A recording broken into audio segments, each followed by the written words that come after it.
Vamos meditar na palavra. Nossa palavra, aos domingos pela manhã, está sendo baseada na carta de Paulo aos Gálatas. Então, abra comigo Gálatas, capítulo 2. Hoje nós estaremos tratando do capítulo 2. Gálatas, capítulo 2.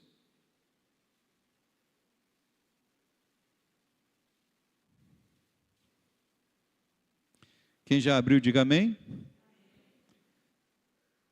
Diz assim a palavra: 14 anos depois, subi outra vez a Jerusalém com Barnabé, e levando também a Tito. Eu subi em obediência a uma revelação, e lhes expus o evangelho que prego entre os gentios, mas em particular aos que pareciam de maior influência para, de algum modo, não correr ou ter corrido em vão. Contudo, nem mesmo Tito, que estava comigo, sendo grego, foi constrangido a circuncidar-se. E isto por causa dos falsos irmãos que se entremeteram com o fim de espreitar a nossa liberdade que temos em Cristo Jesus e reduzir-nos à escravidão, aos quais nem ainda por uma hora nos submetemos, para que a verdade do Evangelho permanecesse entre vós. E quanto àqueles que pareciam ser de maior influência, quais tenham sido outrora, não me interessa. Deus não aceita a aparência do homem. Esses, digo, que me pareciam de alguma coisa, nada me acrescentaram. Antes, pelo contrário, quando viram que o evangelho da incircuncisão me fora confiado, como a Pedro o da circuncisão, pois aquele que operou eficazmente em Pedro para o apostolado da circuncisão, também operou eficazmente em mim para com os gentios. E quando conheceram a graça que me foi dada, Tiago, Cefas e João, que eram reputados colunas, me estenderam a mim e a Barnabé a destra de comunhão, a fim de que nós fôssemos para os gentios e ele para a circuncisão, recomendando-nos somente que nos lembrássemos dos pobres, o que também me esforcei por fazer. Quando, porém, Cefas veio a Antioquia, resisti-lhe face a face, porque se tornara repreensível. Com efeito, antes de chegarem alguns da parte de Tiago, comia com os gentios. Quando, porém, chegaram, afastou-se e, por fim, veio a apartar-se, temendo os da circuncisão. E também os demais judeus dissimularam com ele, a ponto de o próprio Barnabé ter se deixado levar pela dissimulação deles. Quando, porém, vi que não procediam corretamente, segundo o que, meus irmãos? A verdade do Evangelho, eu disse a Cefas, na presença de todos: se sendo tu judeu, vives como gentio e não como judeu, por que obrigas os gentios a viverem como judeus? Nós, judeus por natureza e não pecadores dentre os gentios, sabendo contudo que o homem não é justificado por obras da lei, e sim mediante a fé em Cristo Jesus. Também temos crido em Cristo Jesus, para que fôssemos justificados pela fé em Cristo e não por obras da lei. Por obras da lei, ninguém será justificado. Mas se procurando ser justificados em Cristo, fomos nós mesmos também achados pecadores, dar-se-á o caso de Cristo ser ministro do pecado? Certo que não, porque se torno a edificar aquilo que destruí, a mim mesmo me constituo um transgressor, porque eu, mediante a própria lei, eu morri para a lei, a fim de viver para Deus. Estou crucificado com Cristo. Logo, já não sou eu quem vive, mas Cristo vive em mim. E esse viver que agora tenho na carne, eu vivo pela fé no Filho de Deus, que me amou e a si mesmo se entregou por mim. Eu não anulo a graça de Deus, pois se a justiça é mediante a lei, segue-se que morreu Cristo em vão. Somente até aqui. Amado Deus e amado Pai, Tu és, ó Deus, a nossa fortaleza, a nossa alegria, Tu és o nosso sustento, Pai. Ó Deus, e queremos nos voltar para Ti todos os dias da nossa vida, pedindo que o Senhor, Deus, nos alimente, renove as nossas forças, renove sempre a convicção da nossa fé, Pai, que a nossa fé seja uma fé sólida, ó Deus, sempre fundamentada na Tua palavra. Por isso, meu Deus, que a Tua palavra ministrada nesta manhã traga edificação, traga despertamento e traga fortalecimento para todos aqueles que a ouvirem, aqueles que estão aqui presencialmente, aqueles que estão pela transmissão, que o Senhor possa fortalecer e edificar cada um desses irmãos e irmãs. Eu te peço isso, Pai, no nome santo de Jesus. Amém e amém. Os irmãos podem assentar. O título da nossa palavra dessa manhã é A Verdade do Evangelho. E eu começo dizendo que rivalizar é algo que marca a nossa humanidade, a humanidade pecadora, né? A rivalidade, ela divide os gêneros, ela divide as raças, ela divide as nações, ela divide cidades, e às vezes divide até mesmo bairros, né? Quem de nós aqui, né, já não tivemos disputas de bairros, né? O bairro melhor, o bairro mais isso, o bairro mais aquilo, né? Então a rivalidade está por todos os lados. Ela adentra os esportes, e especialmente os esportes, nós vemos uma rivalidade bem forte. Recentemente, conversando com um irmão aqui da igreja sobre futebol, né? A gente tem sempre as nossas conversas sempre tocam um pouquinho nisso, né? E conversando com esse irmão, especialmente nessa época de Copa do Mundo aí de futebol, né? Eu estou sofrendo um bullying tremendo sobre isso, né?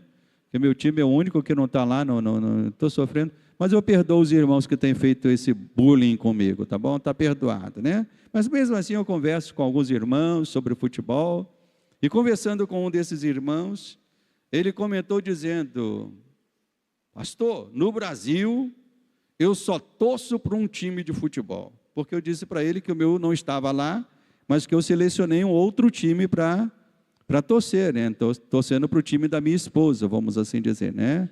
Estou torcendo para o time da Denise. E aí eu disse para ele: olha, estou torcendo para outro time. Ele disse: pastor, no Brasil eu não torço para nenhum outro time de futebol. E ele até chegou dizendo: se jogar um time brasileiro com um time estrangeiro, ele disse: eu torço por time estrangeiro, mas não torço por time brasileiro. Aí eu brinquei com ele, ri, né? Obviamente foi um motivo de riso, mas a rivalidade está por todos os lados, né? Infelizmente, podemos dizer que a rivalidade também tem adentrado a igreja de Cristo e dividido o povo de Deus em guetos, em tribos, né, dizendo: essa é a tribo da ala tal, essa é a tribo de outra ala, e nós vemos as igrejas, a igreja de Deus também sendo separada e às vezes até sofrendo esse tipo de rivalidade. E quando nós lemos a palavra, nós percebemos que isso não é algo novo. Já na época de Paulo, houve uma tentativa de dividir a igreja de Deus em duas, né? Aquela igreja que estaria associada a Pedro e a Tiago, e aquela igreja que estava nascendo associada a Paulo, né? Então já houve uma tentativa logo no início de dizer: olha, as igrejas, ou a igreja de Deus, ela está dividida. E aqueles que tentaram fazer isso são chamados por Paulo aqui no texto de falsos mestres. Eram falsos mestres que não entendiam a verdade do Evangelho. Eles carregavam o nome de cristãos, e tecnicamente eles eram conhecidos como cristãos judaizantes, né? Então eles eram os cristãos judaizantes, ou seja, aqueles que pregavam que não bastava ter fé em Jesus, mas que era necessário, além da fé em Jesus, além do sangue de Jesus, nós cantamos nesta manhã, né? Nada além do sangue. Mas os cristãos judaizantes, eles não iriam cantar esse louvor, porque para eles alguma coisa precisava ser acrescentada além do sangue. E eles entendiam que aqueles que se tornavam cristãos precisavam também praticar algumas obras da lei, e entre essas obras da lei, a mais importante para eles era a obra da circuncisão. Se um homem se converte a Cristo, ele, amém, se converteu a Cristo, mas para esses cristãos judaizantes, esses cristãos que se converteram a Cristo, também precisariam passar pela circuncisão, né? Que para quem não sabe aqui, a circuncisão era a prática do menino, né? Isso era praticado somente aos meninos, no 8º dia, ter a sua pele do seu prepúcio cortada, como uma marca de aliança com Deus. Então, para esses cristãos judaizantes, isso ainda estava em vigor e isso precisava ser praticado. E esses falsos mestres estavam questionando a legitimidade de Paulo para poder falar. Aí a gente vê isso nessa carta e vê isso também em outras cartas. Na semana passada nós vimos, Paulo começou a carta aos Gálatas de que maneira? Dizendo, Paulo, apóstolo.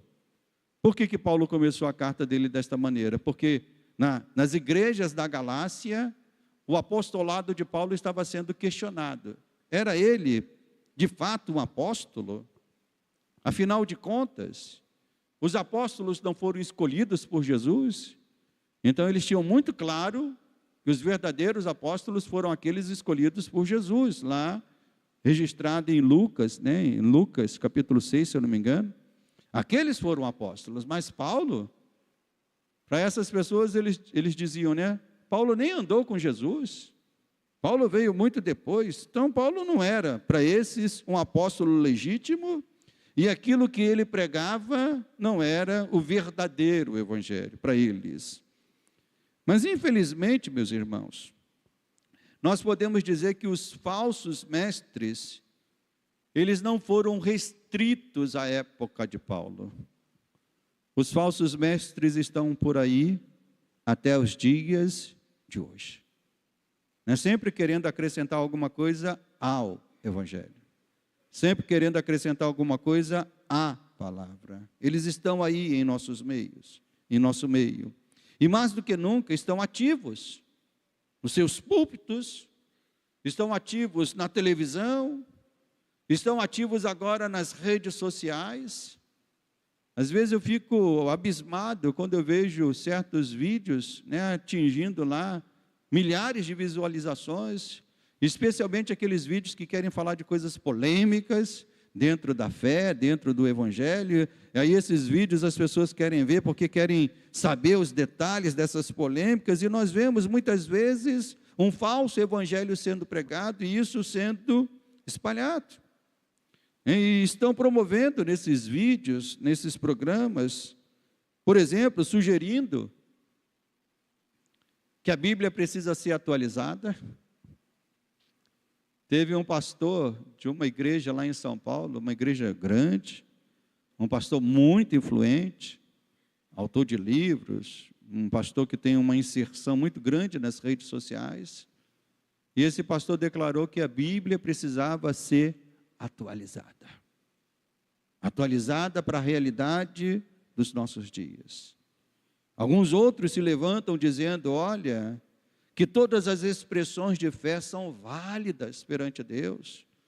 E nós vemos um outro, que ele começou como cantor, mas também se tornou pastor, né? E é esse cantor, pastor, que compôs muitos hinos bonitos, os hinos que ele compôs são hinos bonitos, mas esse pastor, de alguns anos para cá, tem se desviado do evangelho, porque tem estimulado, né, uma maior interação, onde todas as expressões de fé são válidas, e esse pastor vai em terreiros de macumba, chama essas pessoas para poder compartilhar a fé e fazerem ali cultos ecumênicos, vamos assim dizer.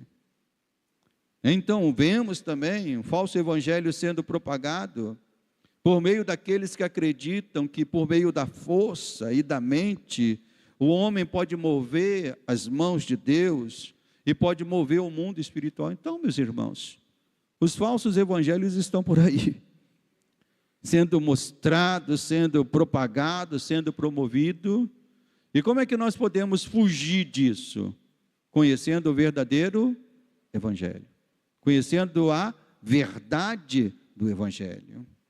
Então, entrando no texto, aqueles eram os anos iniciais da Igreja de Cristo, né? Só para os irmãos entenderem, essa carta, segundo alguns escritores, foi uma das primeiras cartas que Paulo escreveu, provavelmente até antes da década de 60, né, da era cristã.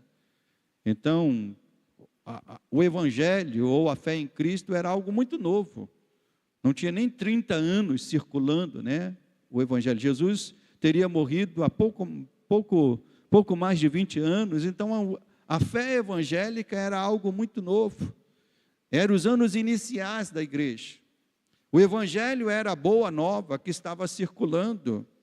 Primeiro lugar onde o evangelho circulou muito bem foi na Judéia e em Jerusalém, e obviamente que isso, por uma razão bem óbvia, os primeiros apóstolos eram judeus. Então, o evangelho circulou primeiro na Judéia, em Jerusalém, se formou ali como uma igreja, se formou ali tendo os apóstolos, Pedro, e Tiago e João, como referências, como Paulo diz aqui. Mas, depois, esse evangelho também se expandiu. Nós estudamos recentemente o advento do Pentecostes, e quando houve o Pentecostes, esse evangelho começou o quê, meus irmãos? A se espalhar, começou a ir para outros povos, e a comunidade de fé começou a se reunir em cantos diferentes, e entre os judeus, o evangelho prosperou e avançou mediante as pregações desses apóstolos, Pedro e Tiago.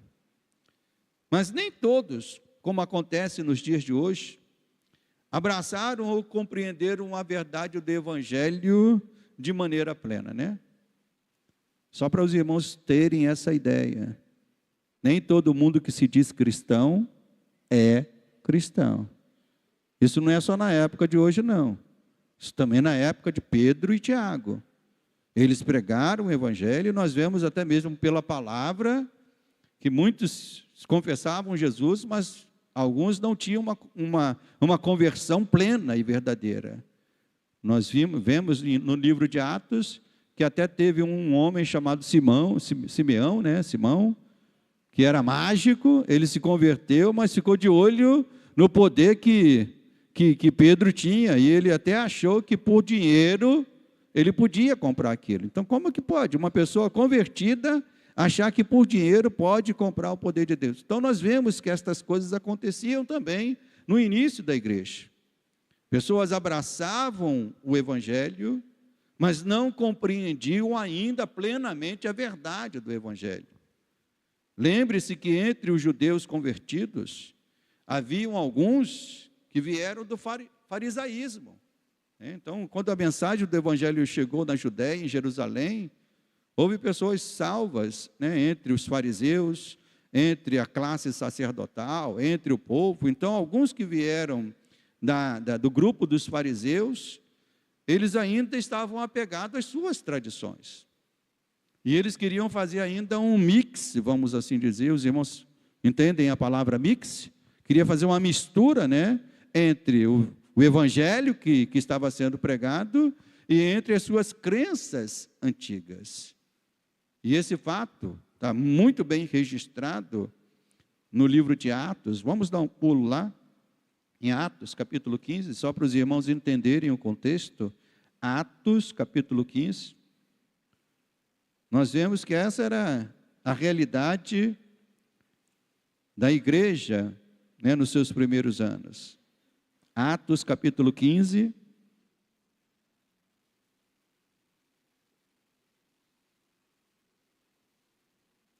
os 5 primeiros versos dizem assim, né? Alguns indivíduos que desceram da Judeia ensinavam aos irmãos. Ensinavam o quê, meus irmãos? Se não vos circuncidardes segundo o costume de Moisés, não podeis ser salvos. Então era contra isso que Paulo estava combatendo, né? Combatendo lá na igreja dos Gálatas. Essa era a crença, que se não vos circuncidardes segundo o costume de Moisés, não podeis ser salvos. Tendo havido da parte de Paulo e de Barnabé contenda, e não pequena discussão com eles, resolveram que esses dois e alguns outros dentre eles subissem a Jerusalém aos apóstolos e presbíteros com respeito a esta questão. Enviados, pois, até certo ponto, acompanhados pela igreja, atravessaram as províncias da Fenícia e Samaria e, narrando a conversão dos gentios, causaram grande alegria a todos os irmãos. Tendo eles chegado a Jerusalém, foram bem recebidos pela igreja, pelos apóstolos, pelos presbíteros, e relataram tudo que Deus fizera com eles. Insurgiram-se, entretanto, alguns da seita dos fariseus que haviam crido. Então isso aqui fica muito claro. Eles haviam crido em quê? Crido no evangelho, mas eles eram oriundos da seita dos fariseus, e esses disseram: é necessário circuncidá-los e determinar-lhes que observem a lei de Moisés. Então essa era a situação que Paulo estava combatendo. Os cristãos judaizantes, eles estavam pregando isso, que era necessário que os cristãos que se convertessem participassem da circuncisão e observassem a lei. Entre os gentios, o evangelho prosperou também, meus irmãos. E o evangelho entre os gentios, agora saindo da Judéia e Jerusalém, o evangelho prosperou através da pregação, ou das pregações de muitos, né? De Filipe, que pregou a um etíope, e essa mensagem foi para a região da Etiópia. Nós vemos Silas, né? Barnabé, vemos Apolo, e certamente a figura principal na expansão do evangelho entre os gentios foi Saulo de Tarso, que mais tarde foi chamado de Paulo, né? Só para se ter uma ideia, irmãos, Paulo, junto com os seus companheiros, né? Paulo realizou 3 grandes viagens missionárias, num período aproximado de 10 anos.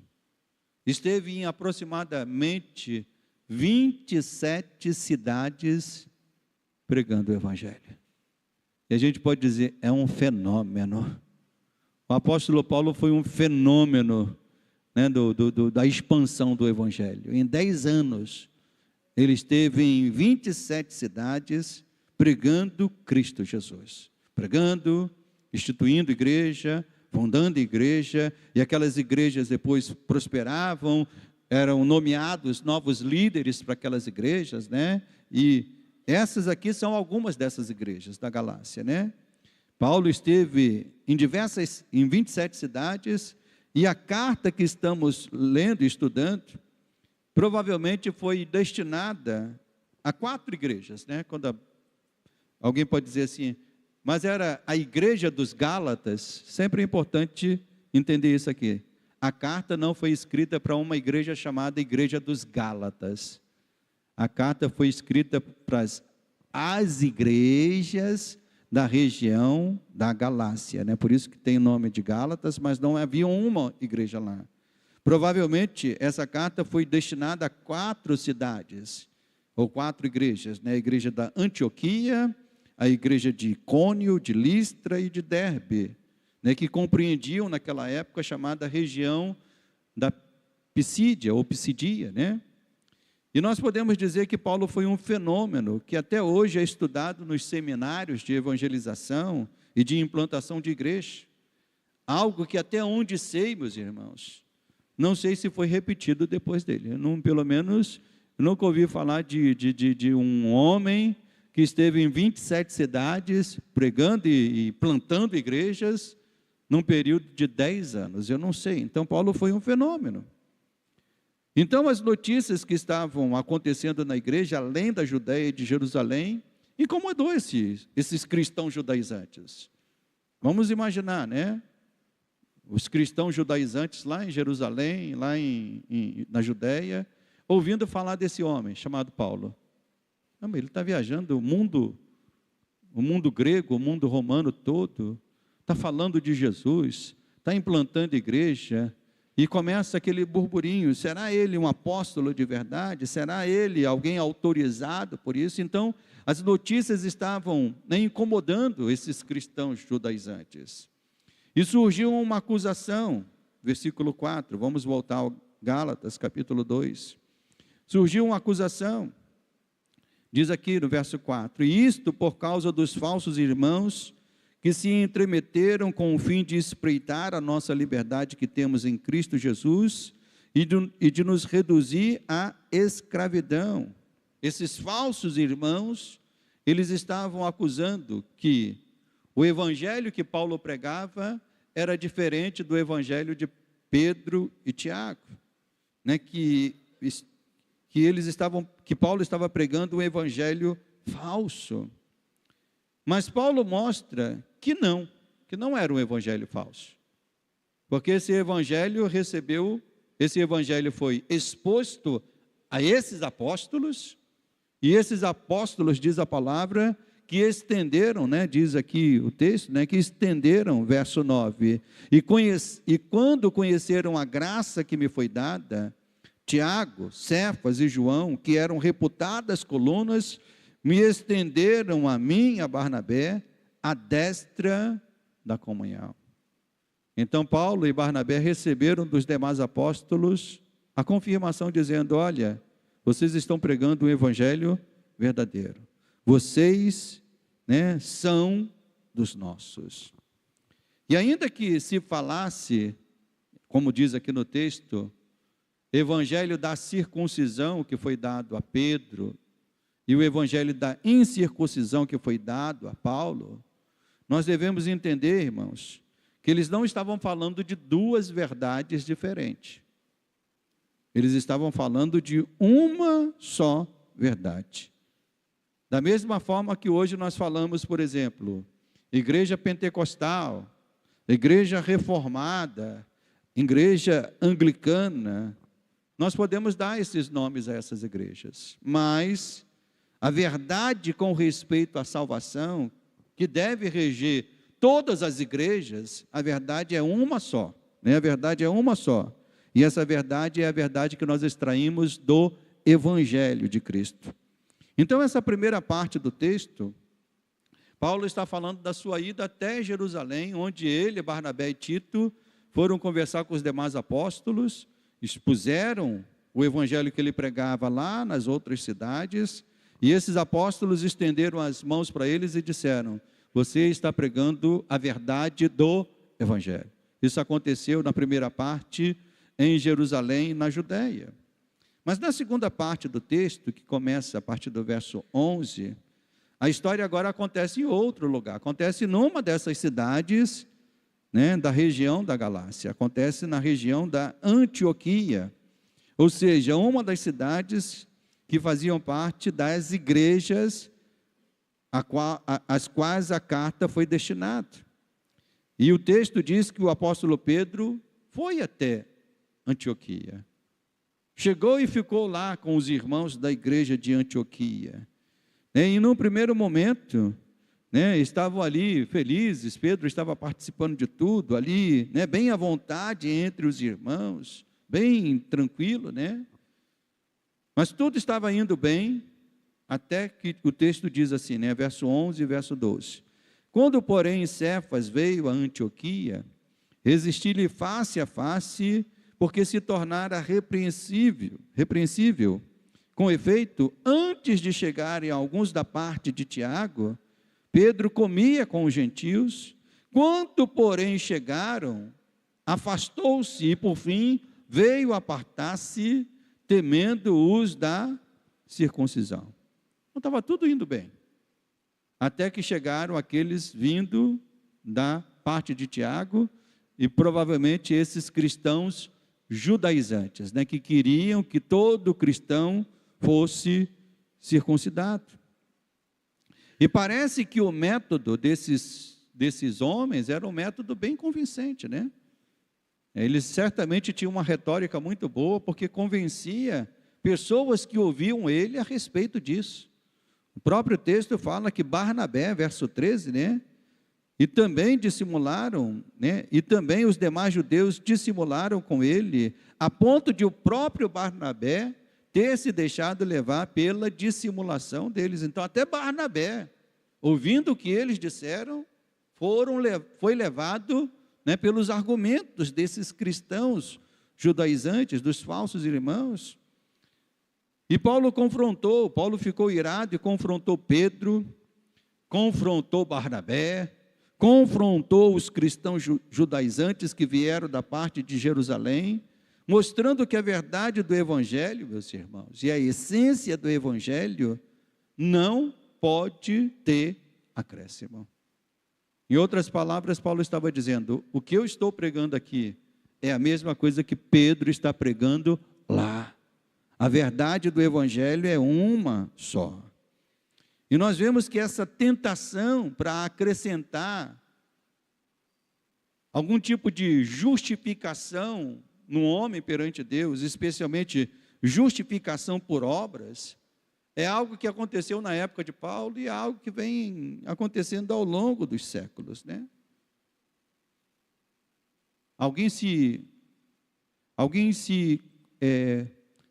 aquietar, entendendo que nós somos salvos somente pela graça, isso é um exercício que a gente precisa fazer todo dia, porque essa carne que está dentro de nós está dizendo, não, mas você pode contribuir para a salvação, você pode fazer, porque você é um crente de mais tempo na igreja, certamente você tem contribuído para a tua salvação mais do que aquele que só tem meses de igreja. E aí, a nossa mente carnal tem a tendência de pensar que algo pode ser acrescentado, e aqui esses cristãos judaizantes estavam pensando desta maneira, que a justificação não era somente pela fé, que a justificação não era somente pela graça, a justificação também precisava ser feita pela obra, pela circuncisão, pela observação das leis.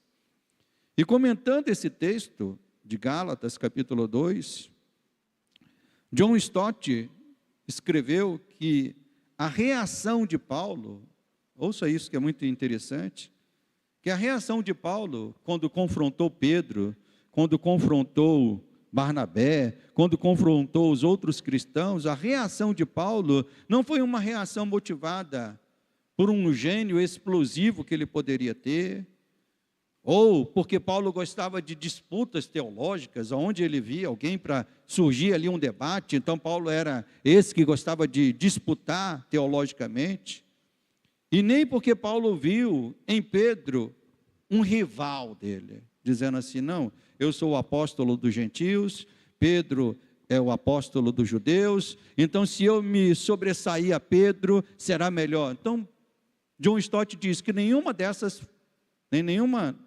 foi a razão pela qual Paulo se levantou contra eles. Na verdade, a reação de Paulo foi motivada por aquilo que ele chamou no texto por 2 vezes de a verdade do Evangelho. Ele chama isso no verso 5, dizendo, as quais, né, aqueles que tentaram reduzi-los à escravidão, Paulo diz, aos quais nem ainda por uma hora nos submetemos, para que a verdade do Evangelho permanecesse entre vós. E ele repete isso no verso 14, dizendo, né? Quando, porém, vi que não procediam corretamente, segundo o que, meus irmãos? A verdade do Evangelho, aí sim, Paulo se levanta contra Cefas, Paulo se levanta contra Barnabé, Paulo se levanta contra aqueles judeus. Então, o que Paulo está fazendo aqui é expor, defender, fazer uma apologia da verdade do Evangelho. E na época de Paulo, a verdade do Evangelho estava sendo ameaçada por aqueles que queriam acrescentar as obras da lei para a salvação, como nós vimos lá no livro de Atos, né?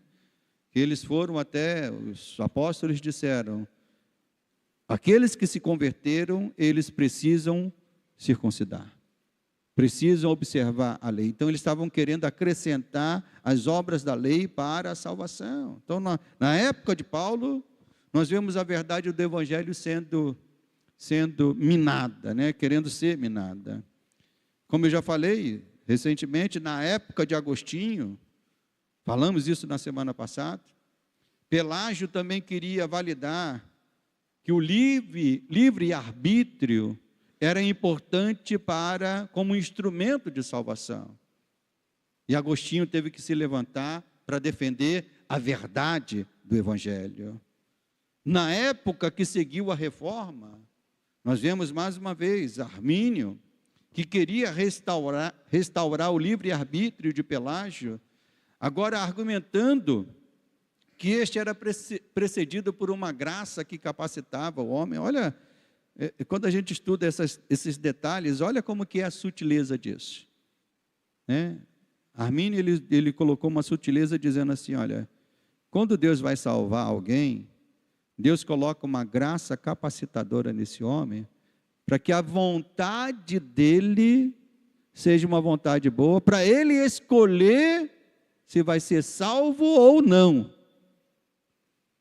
Mas aí a grande questão é, e se ele não escolher ser salvo?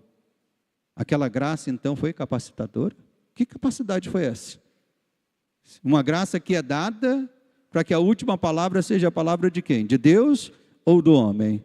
No caso de Armínio, a última palavra era do homem, porque era o homem que decide, né? E nós entendemos que a salvação pela graça não, a graça é eficaz. Quando ela entra no coração do homem, ela entra para salvar, não tem dúvida disso. A graça de Deus, porque senão nós estamos menosprezando a graça de Deus, porque se uma graça é dada para a irmã Lourdes, uma graça é dada para o irmão Eliseu, e irmã Lourdes aceita essa graça e se converte, e irmão Eliseu rejeita, né? Irmão Eliseu a graça de Deus que veio para o irmão Eliseu, ela está sendo uma graça menosprezada, o que nós chamamos no estudo teológico de uma graça ineficiente. E isso, irmãos, é inconcebível que Deus conceda uma graça ineficiente. Tudo que Deus concede ao homem é eficaz, e especialmente eficaz para a sua salvação. Então, quando Armínio se levantou dizendo isso, ainda que teologicamente cheio de argumentos, né, os reformadores entenderam, não, isso é uma ofensa a Deus, porque está dizendo que a graça de Deus não é uma graça eficaz. Nós devemos entender, irmãos, que por trás de tudo isso, há uma disputa, há uma rivalidade, há uma disputa. E que disputa é essa, pastor? Entre a crença que o homem só pode ser justificado mediante a graça e mediante a fé, de um lado. Então há essa disputa, de que o homem só pode ser justificado e salvo mediante a graça, mediante a fé. E do outro lado, há a crença que as obras humanas também contam para a equação da salvação do homem. E essa tem sido uma disputa que tem perdurado desde a época de Paulo, passando por Pelágio, passando por Armínio, passando pelos reformadores, chegando até nós. Na época da reforma, conta-se um episódio tenso, quem estudou a história da reforma conhece esse episódio que o pastor vai falar, em que Lutero foi lá nas portas da catedral de Winnipeg, né, e colocou lá as 95 teses, e na verdade Lutero não estava querendo dividir a igreja. Lutero estava querendo dizer assim, olha, eu preciso saber dessas verdades, e ele foi lá para que a igreja constituída naquela época trouxesse a verdade do evangelho para eles. Só que ao invés da igreja trazer a verdade do evangelho, a igreja se ofendeu com aquilo, perseguiu Lutero, porque Lutero se levantou, né, contra a igreja naqueles dias, especialmente contra a ideia das indulgências vendidas, irmãos. Naquela época, a época de Lutero, a igreja oficializou que se você comprasse uma indulgência, como se fosse nos dias de hoje, né? Há uma indulgência assinada pelo bispo Walter, um papelzinho assim, um documento, né, que eles davam, que se você comprasse uma indulgência assinado pelo Papa, você estava perdoado de todos os teus pecados e já ia subir para o céu direto. Depois de morrer, era só você levar a indulgência. Eu não sabia como que ia se levar a indulgência depois que na alma, né? Não sabia como que ia, mas era só chegar lá no céu e apresentar, está aqui, a indulgência que eu comprei. Lutero se levantou contra isso, dizendo, isso é uma ofensa a Deus, porque nada além do sangue para a nossa salvação. Então Lutero se levantou contra as indulgências, Lutero se levantou contra as penitências também, a doutrina das penitências, que até hoje é praticada pela Igreja Católica, né? De que uma pessoa pode realizar algumas penitências para se purificar, e até mesmo, depois veio uma outra doutrina, a doutrina do purgatório, de que uma pessoa que morre, alguém pode praticar algumas atividades e penitências para que aquela pessoa saia do limbo e vá para a salvação. Então, quando Lutero viu essas coisas, Lutero se levantou e dizendo, isso é uma ofensa à verdade do Evangelho.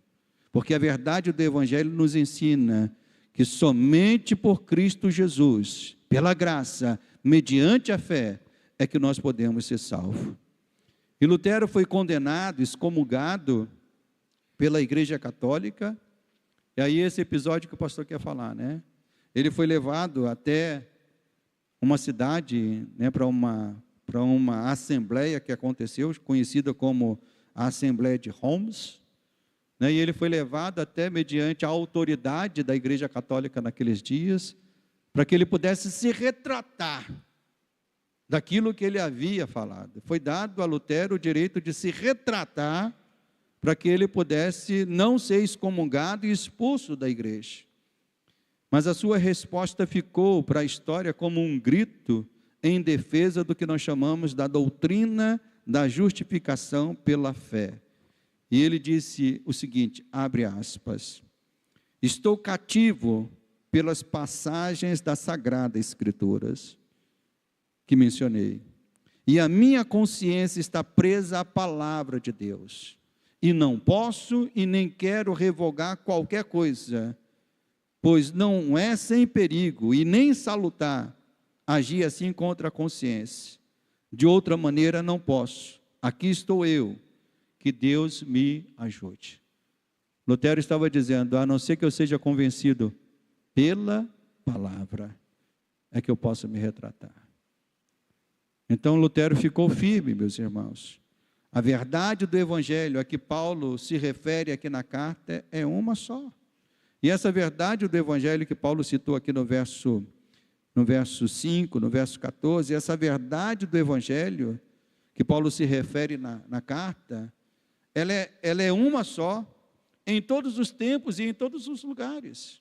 Onde está a igreja de Deus? A verdade do Evangelho é uma só, seja em Antioquia, seja em Jerusalém, como foi aqui no caso das cartas, seja na Alemanha, seja na Genebra, seja no Brasil, o homem só pode ser salvo pela graça, mediante a fé. Diga comigo, pela graça, mediante a fé. Mais uma vez, pela graça, mediante a fé.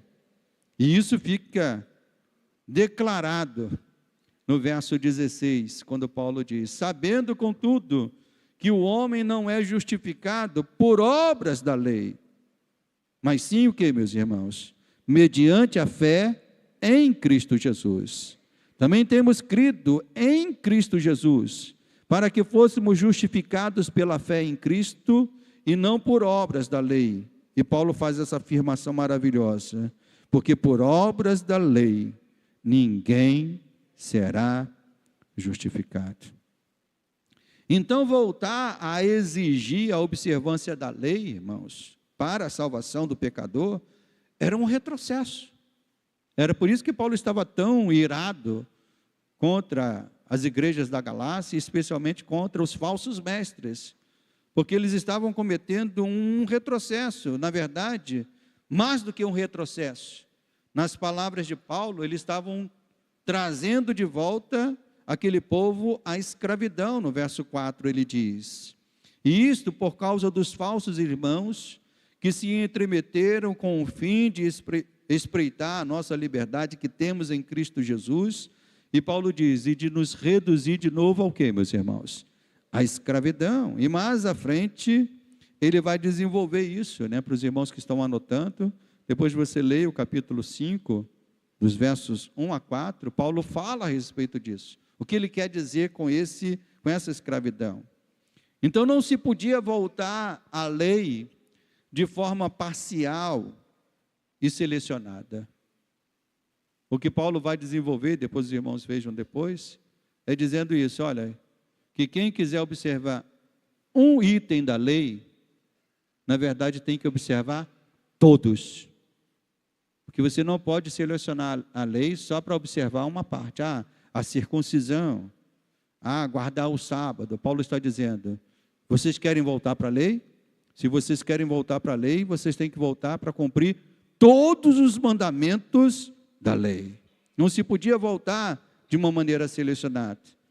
Então era necessário se submeter ao jugo da lei, e como a Bíblia nos mostra muito bem, meus irmãos, o jugo da lei é um jugo opressor, porque a lei serviu para isso, para mostrar que nós somos pecadores, pecadores que não conseguiam agradar a Deus, pecadores que sempre estavam voltando ao pecado.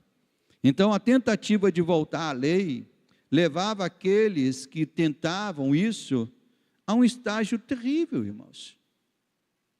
E Paulo diz a respeito desse estágio, Paulo chama isso de que eles eram transgressores da lei, eles estavam transgredindo a lei. Paulo diz aqui no verso 17, deixa eu confirmar aqui, no verso 17 ou 19? Não, verso 18, perdão. Porque se torno a edificar aquilo que destruí, Paulo diz o que, meus irmãos? A mim mesmo me constituo o que, meus irmãos? Um transgressor. Então a lei só ia fazer uma coisa com aqueles que quiseram voltar para ela. Iriam trazer de volta a escravidão, e iriam trazer de novo a consciência de que eles eram transgressores da lei, estavam transgredindo a lei. E mais uma vez Paulo diz assim, olha, eu tentei tudo isso. Eu tentei ser o judeu mais perfeito, eu tentei viver a fé judaica da melhor maneira possível, e eu era um transgressor da lei. E mais uma vez Paulo usa o seu exemplo, dizendo que tentou tudo isso, mas que não conseguiu se justificar mediante essas coisas. E Paulo diz qual foi o caminho pelo qual ele foi justificado. No verso 19 em diante ele diz, porque eu mediante a própria lei, meus irmãos, o que Paulo aconteceu com ele? Eu morri para a lei, a fim de reviver para Deus. Estou agora o quê? Crucificado com Cristo. Já não sou eu quem vive, mas Cristo vive em mim. E esse viver que agora tenho na carne, vivo pela fé no Filho de Deus, que me amou e a si mesmo se entregou por mim. Então, todos aqueles que foram justificados de fato, eu volto a repetir, que foram justificados de fato. Todos aqueles que foram justificados de fato, sabem que o morrer, que é o morrer e o ressuscitar em Cristo, que nos faz pessoas justificadas. Aqueles que foram justificados, eles provam disso. Em primeiro lugar, nós temos que morrer. Morrer para os nossos pecados, morrer para a nossa carne, morrer para as nossas vontades conduzidas pelo pecado. Morrer. Por isso que Paulo diz, olha, eu tive que morrer. Só quando eu morri, e aí depois ressuscitei em Cristo, é que eu fui justificado. Então todos aqueles que foram justificados sabem que esse é o processo. O verdadeiro crente é aquele que morreu. Eu vou dizer isso de novo, o verdadeiro crente é aquele que morreu. Morreu para o que ele era antes. seus pensamentos, suas vontades, suas escolhas, seus caminhos, tudo que ele fazia antes. Ele morreu para o pecado, mas ressuscitou em Cristo. Então, o velho Paulo, o velho Josenildo, a velha Neuma, o velho Eliseu, nós, o velho homem, já não existe mais. E olha que eu nem conheço quem foi Eliseu antes, nem conheço quem foi a irmã Neuma antes de se converter, mas já morreram, já não existem mais. São pessoas que foram sepultadas, já morreram, e agora somos novos homens, novas mulheres, vivendo pela fé em Cristo Jesus. Então essa é a marca, meus irmãos, dos homens e mulheres que foram justificados pela graça, mediante a fé. Eles morreram. Eles já não estão mais satisfazendo a vontade da carne. Eles morreram e ressuscitaram. Então, aceitar qualquer outro caminho para a salvação, que não seja esse exposto aqui na palavra, é declarar isso que Paulo termina aqui o capítulo 2. Então Paulo diz, olha, eu não anulo a graça de Deus, porque se a justiça é mediante a lei, olha, para mim é a graça que vale. Paulo está dizendo, para mim é a graça que vale. E Paulo diz, mas se para vocês a justiça é mediante a lei, Paulo diz, segue-se então que Cristo morreu em vão. Não era necessário Cristo morrer. Se a lei iria resolver tudo, então era só seguir a lei, é só seguir Moisés. Cristo não veio para ser um acréscimo, Cristo veio para ser a nossa salvação. Então Paulo diz, eu vou ficar com a graça, vocês querem ficar com a lei? Então sabe que para vocês, Cristo morreu em vão. E até os dias de hoje, irmãos, há aqueles que querem validar isso. Validar uma outra salvação que não seja por meio de Cristo Jesus. No sentido técnico, teológico, nós chamamos isso de a salvação sinergista. O que significa isso, pastor? Monergista e sinergista, são dois termos teológicos, O termo monergista significa uma salvação operada 100% por Deus. Quando a gente fala de salvação, irmãos, é o ato de salvar, não é o ato de santificar. Na santificação o homem tem participação, mas no ato de salvar, o homem não tem participação. Por que o homem não tem participação? Porque a Bíblia diz que qual é a nossa condição nos nossos pecados? Nós estamos em que condição no pecado? Nós estamos quase mortos, é isso? Até hoje eu me lembro uma aula que eu tive com um professor no meu mestrado, e ele usou uma ilustração que foi maravilhosa. Ele disse o seguinte, só para os irmãos terem uma ideia, quando a Bíblia fala que nós estamos mortos em nossos pecados, nós estamos mortos de fato. E um morto não tem como fazer qualquer coisa. E aí ele usou a seguinte ilustração.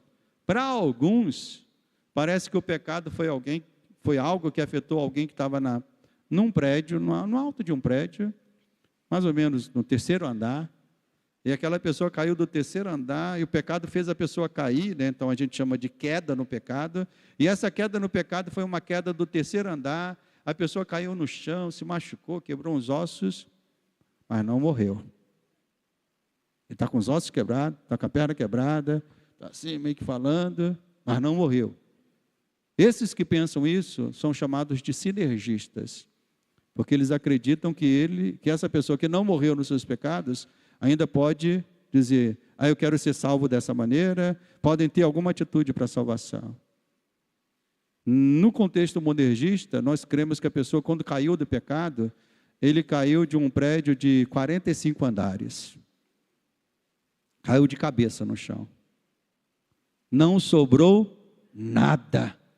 A Bíblia diz que ele morreu nos seus pecados.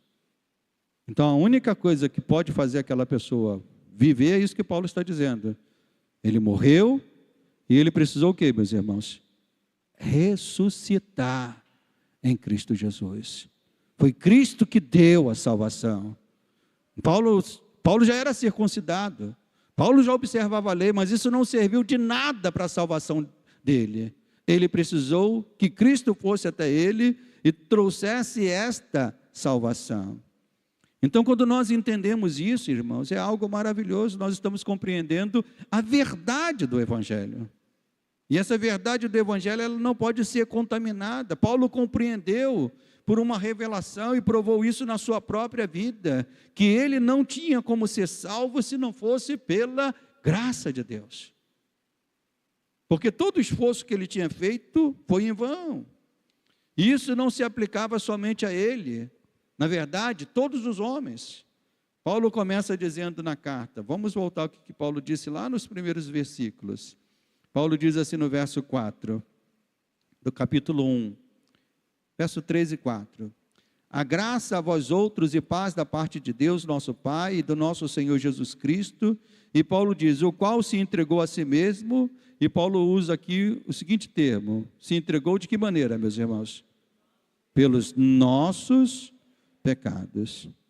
E agora Paulo repete a mesma coisa, só que agora ele diz lá no verso 20, né? Ele diz, logo já não sou eu quem vive, mas Cristo vive em mim, e esse viver que agora tenho na carne, vivo pela fé no Filho de Deus.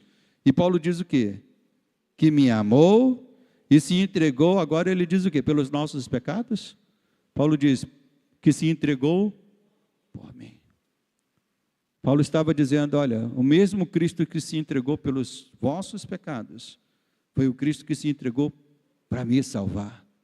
Então Paulo estava reconhecendo que todos, né, aqueles leitores, eles eram pecadores. Cristo morreu por cada pecador individualmente, seja um pecador judeu, seja um pecador grego, seja um pecador de Antioquia, seja um pecador de Jerusalém. Era isso que Paulo estava dizendo. Cristo morreu por todos. Quando a graça vem, meus irmãos, ela não vem porque há algum mérito humano para iniciar o processo. Se eu lhe fizesse essa pergunta, quando Deus quis te salvar, o que você considera que Deus encontrou em você para ser o ponto de partida da tua salvação? O que você responderia? Irmão Marcelo, o que Deus viu em você para te salvar? Será que teus cabelos bonitos, irmão Marcelo? Estou com inveja dos teus cabelos, irmão Marcelo. Meu Deus. Depois o irmão me dá um pouquinho deles. Não foi os cabelos bonitos do irmão Marcelo. Não foi o sorriso bonito de algum irmão ou de alguma irmã. Irmãos, não havia mérito em nós para que o processo começasse. O processo começou puramente pela graça. Deus nos amou. Paulo diz, Deus me amou e a si mesmo se entregou pelos nossos pecados.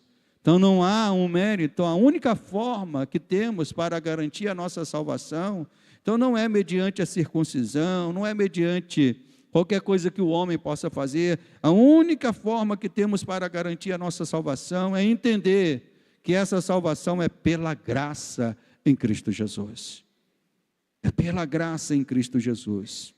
Então, irmãos, quando nós compreendemos o Evangelho da graça, compreendemos por que a defesa desse Evangelho da graça é tão importante. Paulo fez isso lá no início. Quando os cristãos judaizantes começaram a falar alguma coisa que feria o Evangelho da graça, Paulo se levantou, né? Então, a defesa do Evangelho da graça é tão importante. Porque se não for por esse Evangelho, nenhum de nós poderá ser salvo por outro Evangelho. Não há outro Evangelho para a tua salvação.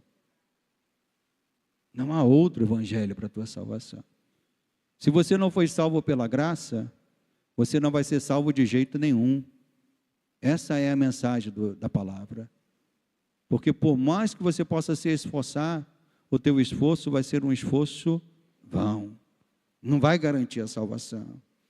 Então, na época de Paulo, os judaizantes queriam controlar a igreja de Cristo e dizer, a salvação só acontece desse jeito que nós ensinamos.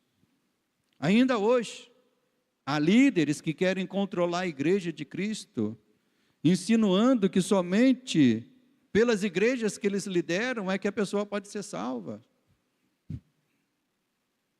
Eu me lembro uma vez que uma irmã da igreja, lá do lote 15, ela se mudou, foi morar em outro lugar, alguma coisa assim. E ela foi me pedir uma carta de transferência para ir para outra igreja, né? Eu fiz a carta aí para ela. E depois ela veio conversar comigo e ela disse: pastor, a carta lá não foi aceita na igreja. Eu falei: não foi aceita na igreja? Não, pastor, porque eles lá falaram que a igreja de Nova Vida, né, não sendo a igreja deles, né, eu não vou nem falar o nome aqui, né, que só poderia ser carta se fosse da igreja, de uma igreja da denominação deles. Eu falei assim: meu Deus do céu.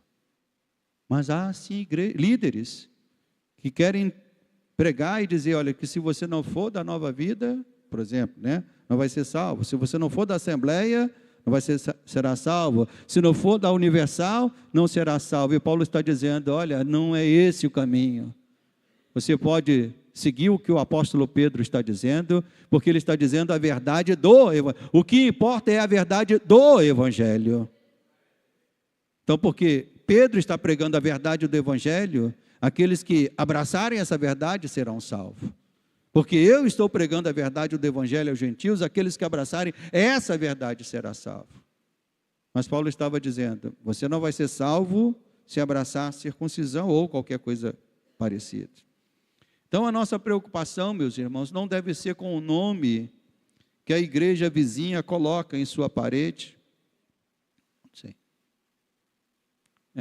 Nós estamos aqui rodeados de igrejas, para qualquer lugar que a gente vá, estamos rodeados de igreja. Não importa qual o nome que a igreja possa ter: Batista, Nova Vida, Assembleia, Anglicana. O que importa é uma coisa só: a verdade do Evangelho. Está sendo pregada, está sendo ensinada, está sendo defendida, está sendo exposta, porque nós só podemos ser salvos por esta verdade. Quando nós chegarmos lá nos céus, e eu acho estranho isso, né? Que tem gente que vai chegar lá no céu e vai encontrar um monte de gente que não era da igreja dele. Os batistas vão encontrar os presbiterianos vão encontrar os pentecostais vão encontrar anglicanos, vão encontrar gente que é da igreja copta, de igrejas que nem a gente conhece, meu irmão. A igreja copta, por exemplo, é uma igreja que vem desde os primeiros séculos, uma igreja muito forte no Oriente Médio, muito forte no Egito, né? Uma igreja que está aí. Então vai ter gente lá no céu dessas igrejas. E eu até estranho como é que essas pessoas que aqui na terra não quiseram saber do irmão da outra igreja, vão chegar lá no céu e vai falar: oh, a paz do Senhor. Então isso tem que começar de agora. Entendermos, irmãos, que quando chegarmos lá nos céus, nós vamos encontrar irmãos de diversas origens, mas eles estarão lá comigo, com os irmãos. Eles estarão lá por uma razão só. Não é porque foram da igreja A, B, C ou D.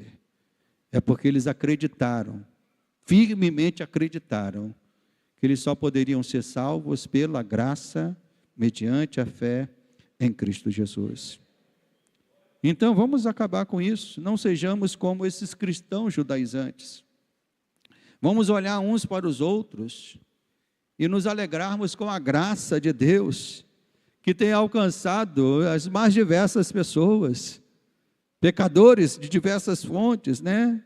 Estamos aqui, irmãos, e estaremos nos céus pela obra de Cristo. Então vamos nos alegrar, vamos parar com isso, né? De achar que a igreja A, a igreja B, certamente eu nunca tive isso, e sempre ouvi isso dentro da igreja cristã Nova Vida, esse ensinamento, sempre ouvi isso, de que a nossa igreja não é a perfeita, de que a nossa igreja não é a melhor, mas me entristeço muito quando eu sei de igrejas que seus líderes ensinam isso, como que essa igreja é a igreja mais perfeita, nós precisamos parar com isso, né? Nós somos, como Paulo disse, olha, eu prego, Apolo prega, Pedro prega, Tiago prega, mas nós precisamos ter esta certeza: somos salvos pela obra de Cristo. Então, que o nosso viver nesta terra seja um viver como Paulo disse: estou crucificado com Cristo. Você pode dizer isso comigo? Estou crucificado com Cristo. Já não sou eu quem vive, mas Cristo vive em mim. E que possamos viver para a glória e para o louvor do Senhor em todo o tempo. Nós vamos nos colocar de pé, orar pela palavra. Depois de orarmos pela palavra, nossa irmã Lourdes quer dar uma breve palavra aqui à igreja, contar aqui uma bênção que ela tem, um testemunho, um pequeno testemunho. Mas antes, vamos agradecer a Deus pela salvação, pela graça. Quem foi salvo pela graça aí? Então agradeça a Deus dizendo: Senhor, obrigado por esta salvação tão preciosa, por esta verdade do Evangelho que não pode ser corrompida, não podia ser corrompida na época de Paulo e não pode ser corrompida nos nossos dias. Ó Deus, somos salvos unicamente por esta graça maravilhosa de que o Senhor olhou para nós, como diz o apóstolo Paulo, nos amou e a si mesmo se entregou pelos nossos pecados. Então todos nós que estamos aqui, Senhor, estamos porque fomos alcançados por este amor tremendo, por esta graça maravilhosa, e queremos viver os nossos dias sempre nos voltando para esta verdade. Naqueles dias que falharmos, tropeçarmos, ó Deus, queremos pedir perdão, queremos nos humilhar perante o Senhor, e queremos nos voltar correndo aos pés de Jesus, dando graças e dizendo: Senhor, obrigado pela minha salvação, obrigado porque o Senhor nos escolheu, e o Senhor, Deus, tem nos sustentado. Sim, Pai, continua sustentando os teus filhos, e que esta verdade do Evangelho possa ser proclamada dia a dia entre nós, para a glória do teu nome. Amém e amém. Irmã Lourdes, vem cá, os irmãos podem assentar.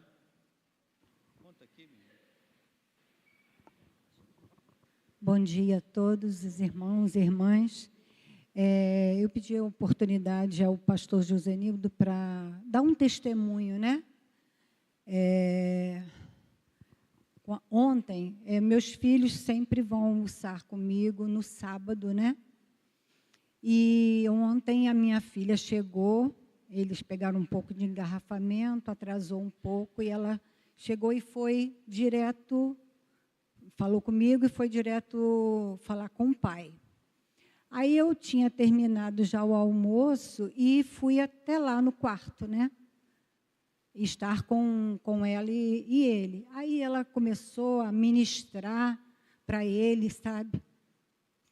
Ela começou a ministrar para ele, falando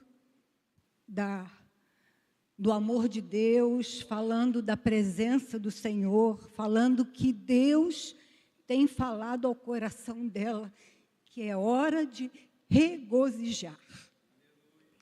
E ela começou a falar com ele, e na mesma hora ele: vamos orar, pai, porque é hora de regozijar.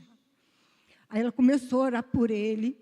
Irmãs e irmãos, foi assim uma presença de Deus gloriosa, gloriosa, gloriosa.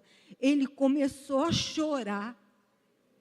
Sabe, eu nunca tinha visto ele, desde o então do acontecimento, eu nunca tinha visto ele apresentar alguma... Eu converso com ele, ele não fala ainda, eu converso com ele e ele pisca o olho, ele aperta a minha mão, os irmãos até perguntam: como é que está o bispo, como é que ele está reagindo? Aí eu falo: olha, irmã, eu converso com ele, né? E eu percebo muitas coisas, mas ele não fala, eu não posso afirmar o que ele está entendendo ou não. E então ela começou a ministrar e orar por ele.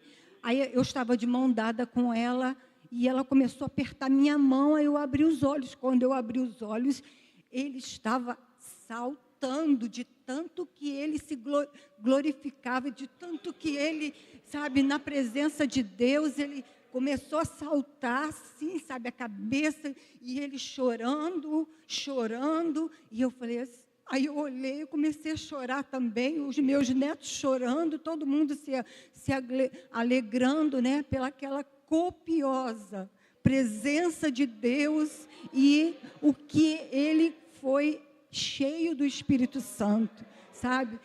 Aí já era 2h30, quando a gente saiu do quarto, fomos almoçar. Eu falei, eu não tenho mais fome. Minha filha, eu também não tenho fome, já fui cheia do Espírito, mas foi assim uma presença gloriosa. E eu vi que o meu marido compreende tudo. Ele entende, sabe? Ele não fala ainda, mas ele entende.